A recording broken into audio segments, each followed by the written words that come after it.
बिस्मिल्लाहिर्रहमानिर्रहीम अस्सलाम वालेकुम टू आइडिया स्टूडेंट्स। मैं आपका tutor Raza Latif from government post graduate college Samundri Faisalabad. Course title algebra and trigonometry basic mathematics 1, course code MTH 321, lecture number 12 deliver करने जा रहा हूँ। आज के लेक्चर में हम लोग चैप्टर नंबर 4 फंक्शंस के रिमेनिंग एप्लीकेशंस यानी क्वेश्चंस को वाइंड अप करेंगे, क्वेश्चन नंबर 1 to 12। और आज के लेक्चर में हम लोग चैप्टर नंबर 4 के जो कंप्लीट क्वेश्चन जो रह गए हैं उनको हम लोग वाइंड अप करने के बाद चैप्टर को क्लोज यानी कि फिनिश कर देंगे। यानी कि आज के लेक्चर में हमारा चैप्टर नंबर जो 4 है वाइंड अप हो जाएगा। ठीक है, तो इसमें क्वेश्चन नंबर 9 की जो स्टेटमेंट है हमारे पास, यानी प्रीवियस जो लेक्चर था लेक्चर नंबर 11, उसमें मैंने आपको क्वेश्चन नंबर 8 करवाया। सेम वैसे ही क्वेश्चन नंबर 9 भी हमारे पास है। इसमें हम लोग फाइंड करेंगे F of A plus H minus F of A divide by H. इसको हमने मालूम करना है और इसके लिए आपको गिवन है where F of x is equal to x square plus 5x minus 3। तो इसके लिए बिल्कुल सेम वही काम वर्क करेंगे जो हमने प्रीवियस लेक्चर में सीखा है। एफ ऑफ ए लाने के लिए आपको इस फंक्शन में जहाँ जहाँ एक्स आ रहा है वहाँ पर आपको ए को रिप्लेस कर देना है। सो हम लिखेंगे रिप्लेस एक्स बाय ए। तो आपके पास F of A is equal to 2a square plus 5a minus 3 बन जाएगा। ऐसे ही हम लोगों को एफ ऑफ ए प्लस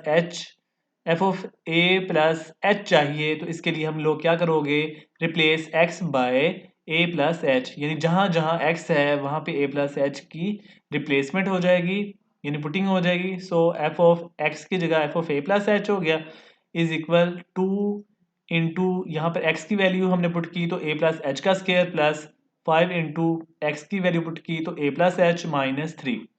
ये जो वैल्यूज पुट कर रहे हैं हम लोग इस फंक्शन में पुट कर रहे हैं। ठीक है, इसमें जहाँ जहाँ एक्स आ रहा है वहाँ पे ए प्लस एच आप पुट करते जाएं तो आपके पास ये वाला स्टेप बन जाएगा। ओके, उसके बाद आप लोग ना ए प्लस एच का होल स्क्वायर यहाँ पे ओपन करेंगे, यानी यहाँ पर आपके पास ए प्लस बी का जैसे फॉर्मूला खोलते होते हो, जैसे आप 6, 7, 8 क्लास में अलजेब्रा में फॉर्मूले पढ़े हुए हैं। ए प्लस बी का होल स्क्वायर इक्वल होता है A square plus B square plus 2ab। वही फॉर्मूला मैंने यहाँ पे पुट किया हुआ है, A square plus H square plus 2ah। ठीक है, ब्रैकेट के बाहर 2 है और प्लस 5 इस a के साथ इस 5 को इस ब्रैकेट में मल्टीप्लाई करेंगे तो 5a प्लस इस 5 को h से मल्टीप्लाई करेंगे तो 5h हो जाएगा और ये माइनस 3 आपका एज इट इज़ आ जाएगा। उसके बाद हमने इस 2 को इस ब्रैकेट में मल्टीप्लाई करेंगे तो 1/1 ये 2 सबके साथ मल्टीप्लाई हो जाएगा तो ये ऐसे आ जाना है 2a स्क्वायर, यानी 2 को a स्क्वायर से मल्टीप्लाई किया, इस 2 को h स्क्वायर से मल्टीप्लाई किया 2h स्क्वायर, इस 2 को इस 2ah से मल्टीप्लाई किया तो 4ah और ये बाकी रिजल्ट आपका एज इट इज़ आ गया है। ठीक है, ये हमारे पास F of A plus H का ये रिजल्ट बन गया है। ठीक है, तो उसके बाद हमने now F of A plus H minus F of A को सोल्व करना है। तो इसके लिए हम लोग F of A plus H की वैल्यू यहाँ तक पुट करेंगे। ये वैल्यू आपकी यहाँ ये पड़ी हुई है। ठीक है, इस वैल्यू को हमने यहाँ पे रख दिया है। उसके बाद ये माइनस फॉर्मूले का लगाया, ये वाला माइनस। ठीक है, और एफ ऑफ ए की वैल्यू हमारे पास ये ब्रैकेट में लिखी हुई है 2a square plus 5a minus 3। उसके बाद इस माइनस को हमने इस ब्रैकेट के अंदर जब लेके जाना है तो सभी की अलामतें चेंज कर देंगे। ये जो प्लस 2a स्क्वायर है ये माइनस 2a स्क्वायर हो जाएगा और ये जो प्लस 5a है माइनस 5a हो जाएगा और ये जो माइनस 3 है प्लस 3 हो जाएगा। तो फिर उसके बाद ये वाला रिजल्ट आपका ना ये तो एज इट इज़ ही आ गया ना, आप देख सकते हैं, नो चेंज। उसके बाद 2a स्क्वायर से 2a स्क्वायर काट देना है और 5a से 5a काट देना है और माइनस 3 से प्लस 3 काट देना है और बाकी रिमेनिंग आपके पास ये स्टेप रह जाएगा 2h स्क्वायर ये वाला है और 4ah आपका ये वाला हो गया और प्लस 5h आपका ये हो गया। ठीक है, अब आपने क्या करना है कि हमें इस फंक्शन के बट्टे के नीचे h चाहिए तो हम लोग डिवाइड कर देंगे, dividing by h on both sides. तो ये आपके पास इधर भी हमने यानी कि फर्स्ट लेफ्ट हैंड साइड को भी डिवाइड h कर दिया, ये आप देख सकते हैं, और राइट हैंड साइड को भी ये देख सकते हैं h को डिवाइड कर दिया है। अब आप गौर करिएगा कि न्यूमरेटर में h कॉमन आ रहा है तो ये मैंने h कॉमन लिया तो ब्रैकेट में रह जाएगा 2h प्लस यहाँ पे 4a और यहाँ से प्लस 5। ठीक है, उसके बाद ये h से h कट जाएगा तो रिमेनिंग आपके पास रह जाएगा 2h प्लस 4a+5, यानी ये जो ब्रैकेट वाली वैल्यू है ये रह जाएगी। This is the required answer. Next question number 10 की तरफ बढ़ते हैं। Are the student, question number 10 की स्टेटमेंट हमारे पास है find F of A plus H minus F of A plus H minus F of A divide by H question mark. और इसके लिए आपको जो फंक्शन गिवन है where F of x is equal X square plus 4x+2। बिल्कुल same question number 9 की तरह ही इसको भी सोल्व करेंगे। तो इसके लिए भी हम लोग लिखते हैं रिप्लेस एक्स बाय ए, यानी कि हम लोग इस फंक्शन में एक्स की जगह ए रिप्लेस करेंगे तो ये आपके पास F of A is equal to A square plus 4a+2 बन जाएगा। ये आप दे सकते हैं, F of A is equal to A square plus 4a+2। उसके बाद हमने replace X by A plus H करना है, तो आपके पास जहाँ जहाँ एक्स होगा वहाँ पे ए प्लस एच रखते जाइएगा। तो F of A plus H is equal A plus H का square plus 4 into A plus H plus 2। उसके बाद हमने ए प्लस एच का होल स्क्वायर ओपन करना है, तो ये आपके पास फॉर्मूला आ जाएगा A square plus H square plus 2ah। और इस प्लस 4 को अंदर ब्रैकेट में मल्टीप्लाई करना है, तो ए के साथ 4 को मल्टीप्लाई किया तो प्लस 4a, और एच को 4 के साथ मल्टीप्लाई किया प्लस 4h प्लस 2 आपका एज इट इज़ आ गया। यानी F of A plus H की वैल्यू आपके पास कुछ इस तरीके से बन जाएगी। उसके बाद हमने क्या करना है, now F of A plus H minus F of A find करना है। तो ये आपके पास F of A plus H की वैल्यू, और ये माइनस, और ये आपके पास एफ ऑफ ए की वैल्यू। फिर इस माइनस को ब्रैकेट के अंदर ले जाएंगे, अलामत चेंज हो जाएगी, और ए स्क्वायर से ए स्क्वायर कट जाएगा, और एफ 4a से 4a कट जाएगा, प्लस 2 से -2 कट जाएगा, और रिमेनिंग आपके पास ये रह जाना है H square plus 2ah plus 4h। ये आपका एच स्क्वायर, ये आपका प्लस 2ah, और ये आपका प्लस 4h। उसके बाद हमें डिवाइड में h चाहिए, तो हम लोग लिख देंगे dividing by h on both sides. तो हमने यानी कि लेफ्ट साइड को h पे डिवाइड कर दिया हुआ है, राइट साइड को भी h पे डिवाइड कर दिया है। उसके बाद देखिएगा बटे के ऊपर से h कॉमन आ रहा है, तो h हमने कॉमन लिया। उसके बाद h से h कट जाएगा, कटिंग होने के बाद आपके पास ये रिमेनिंग यानी ब्रैकेट वाला रिजल्ट रह जाना है। Hence which is the required answer, यानी कि h plus 2a plus 4। Next question number 11 की तरफ बढ़ते हैं। आर स्टूडेंट, क्वेश्चन नंबर 11 की स्टेटमेंट हमारे पास ये इस तरीके से स्टेटमेंट दी हुई है। ठीक है, इसको हम लोग रीड कर लेते हैं। इसमें हमें क्या अंडरस्टैंडिंग दी गई है, इफ़ द कॉस्ट फंक्शन जिसको हम लोग रिप्रेजेंट करते हैं c इंटू एक्स के साथ, this is the cost function, and revenue function जिसको हम लोग r इंटू एक्स से रिप्रेजेंट करते हैं for producing x units of certain product. और प्रोडक्ट आपको वेल्ड करने के लिए यानी कि फाइंड आउट करने के लिए हमारे पास प्रॉफिट की तरफ ये बात करेगा। Are given by cost function की जो हमारे पास फंक्शन की वैल्यू है, cost function is equal to 2x plus 150 है, और जो revenue function r into x है दिस इज एक्स प्लस 30 के इक्वल है। तो आपसे वो कहता है कि राइट दी प्रॉफिट फंक्शन, आपको वो कह रहा है कि आप लोग प्रॉफिट फंक्शन को एक्सप्रेस करो, यानी प्रॉफिट फंक्शन से मुराद है P इंटू एक्स मालूम करो। तो मैं आपको यहाँ पर एक बात क्लियर करता जाऊँ कि प्रॉफिट जो है वो ऑलवेज इक्वल होता है revenue minus cost. Okay, revenue में से कॉस्ट प्राइस को माइनस कर दिया जाए तो आपके पास टोटल प्रॉफिट आ जाता है। तो नेक्स्ट आपको क्या करना है, for what value of x, आपको एक्स की वैल्यू मालूम करनी होगी, वेरिएबल एक्स की। ठीक है, और इसको मालूम करने के लिए आपको एक डेफिनेशन लगानी पड़नी है, there is a break even function, यानी ब्रेक इवन फंक्शन के अकॉर्डिंग, यानी कि इसके मुताबिक आपने सोल्यूशन फाइंड करते हुए यहाँ से एक्स की वैल्यू को मालूम करना है। सोल्यूशन की तरफ चलते हैं art student, by the given condition. Given condition ये है कि जो प्रॉफिट है वो ऑलवेज इक्वल है रेवेन्यू माइनस कॉस्ट प्राइस। तो प्रॉफिट फंक्शन को हम लोग रिप्रेजेंट करते हैं p इंटू एक्स के साथ, और ये इक्वल है रेवेन्यू फंक्शन हमारे पास जो कि r इंटू एक्स है माइनस कॉस्ट फंक्शन हमारे पास क्या है c इंटू एक्स की फॉर्म में। तो r इंटू एक्स की वैल्यू हमारे पास ये दे सकते हैं एक्स के प्लस 30, ये हमने पुट कर दी, और ये माइनस आपका एज इट इज़ आ गया, और c इंटू एक्स की वैल्यू हमारे पास 2x प्लस 150 है, इसको हमने यहाँ पे दर्ज कर दिया, पुट कर दिया। ओके, फिर हमने ब्रैकेटों को ओपन करना है, तो x के प्लस 30 आपका एज इट इज़, और इस माइनस को ब्रैकेट में लेके जाएंगे तो -2x माइनस 150 आ जाएगा। उसके बाद हम लोग इसको सोल्व करते हैं। यहाँ से आ जाएगा एक्स स्क्वायर माइनस 2x और प्लस 30 में से माइनस 150 माइनस किए तो ये आपके पास माइनस 120 आ जाएगा, ठीक है ना। ये नेक्स्ट टाइम में लिखा होगा, ये देखिएगा p into x is equal to x square minus 2x minus 120। अब हम लोग यहाँ पर डेफिनेशन लगाएंगे क्योंकि हमें ये हमारे पास प्रॉफिट जो उसने कहा था ना, राइट द प्रॉफिट फंक्शन, तो ये प्रॉफिट फंक्शन हमारे पास आ गया है। यहाँ तक एक आंसर मिल गया। अब हम लोग यहाँ से x की वैल्यू को मालूम करेंगे कि x क्या है by using the break even function. ये आपने ऐसे हवाला दे देना है कि ब्रेक इवन फंक्शन की हम लोग डेफिनेशन लगाने लगे हैं। इसका क्या मतलब होता है, इसके लिए ये हम लोग करते हैं we put p into x is equal to 0, यानी इस p इंटू एक्स की जगह हम लोग 0 पुट कर देंगे और बाकी ये फंक्शन आपका एज इट इज आ जाएगा।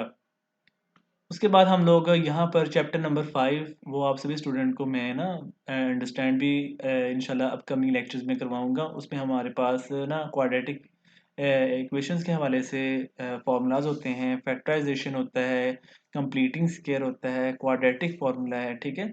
और अगर नेचर की बात पूछी जाए तो उसमें हमारे पास डिस्क्रिमिनेंट फार्मूलाज भी होते हैं, ठीक है ना। वो सारी बातें आपको चैप्टर नंबर 5 में मिलेंगी। मैं इंशाल्लाह अपकमिंग लेक्चर्स में आपको चैप्टर नंबर 5 जो डॉक्टर नुमान खालिद की बुक है इस पे भी इंशाल्लाह काम करवाऊंगा। और क्वाड्रेटिक इक्वेशंस के रिलेटेड जितनी भी थ्योरी है कंसेप्चुअल इंशाल्लाह आपको डिस्कस करेंगे और अच्छे अंदाज में इंशाल्लाह मैं गाइडलाइन करूँगा।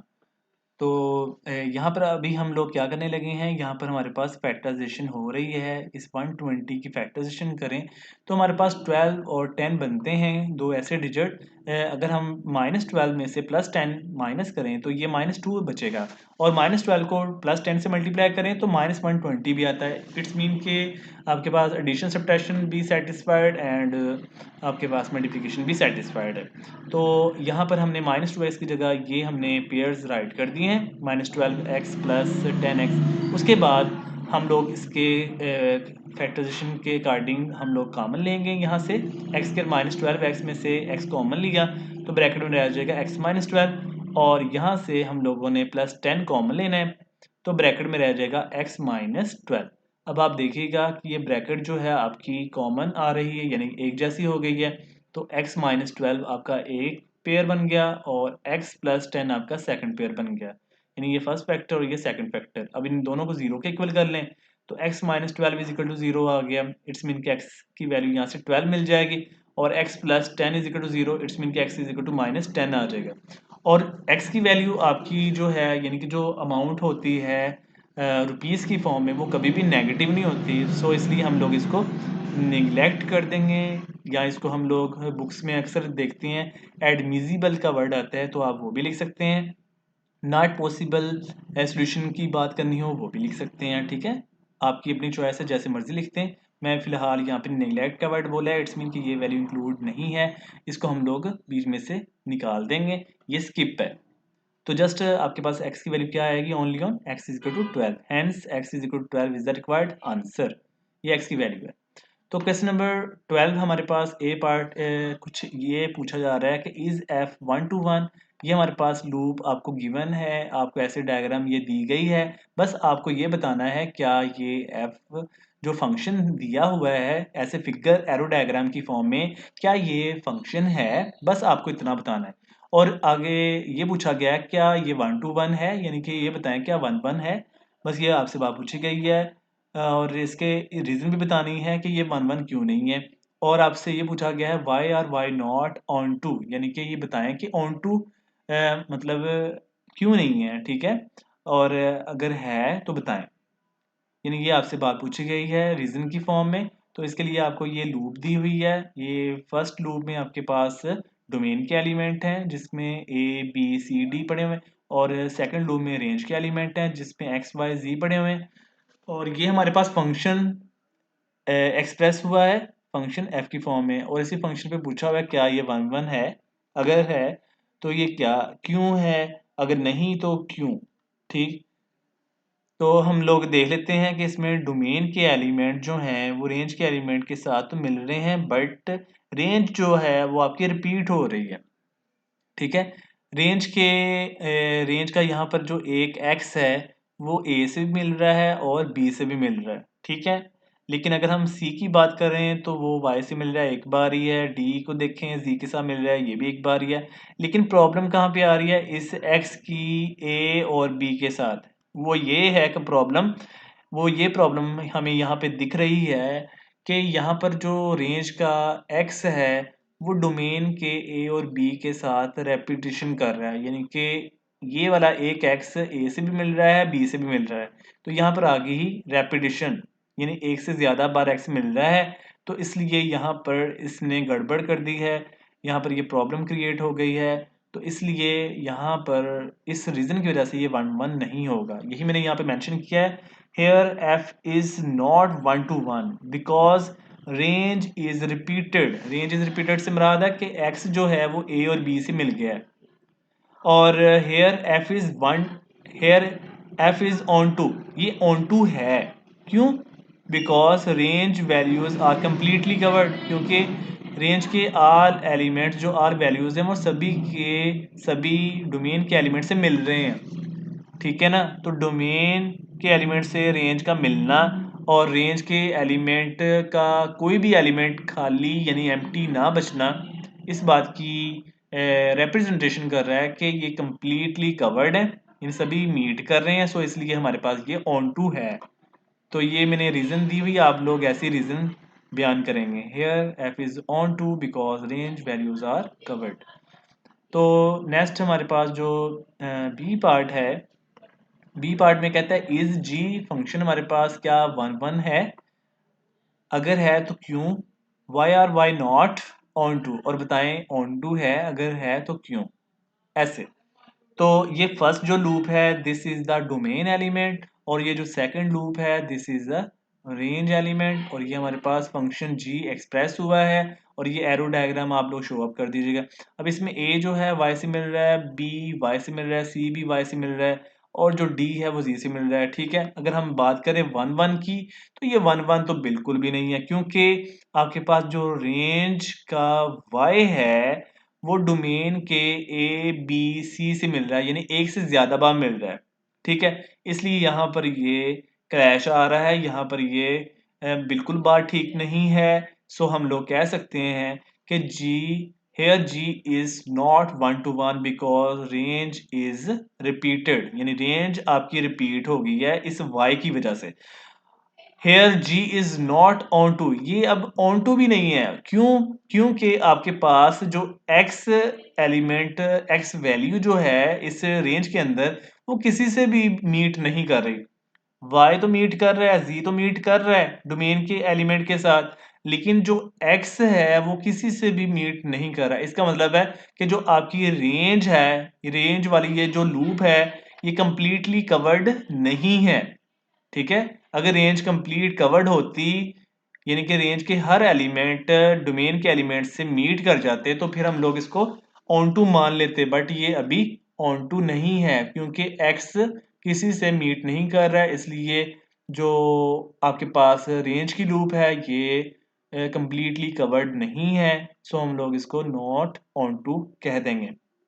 फाइनली ये मैंने इसका कंक्लूजन लिख दिया है, here ji is not onto because range values are not covered. Hopefully our dear students, आज के लेक्चर को सभी स्टूडेंट ने बहुत अच्छे अंदाज में अंडरस्टैंड कर लिया होगा। आज के लेक्चर में हमने चैप्टर नंबर 4 जो कि फंक्शन से रिलेटेड था, हमने इनको कंप्लीट, यानी कि lecture number 10, 11 and 12, in 3 lectures में कंप्लीटली वाइंड अप कर दिया है।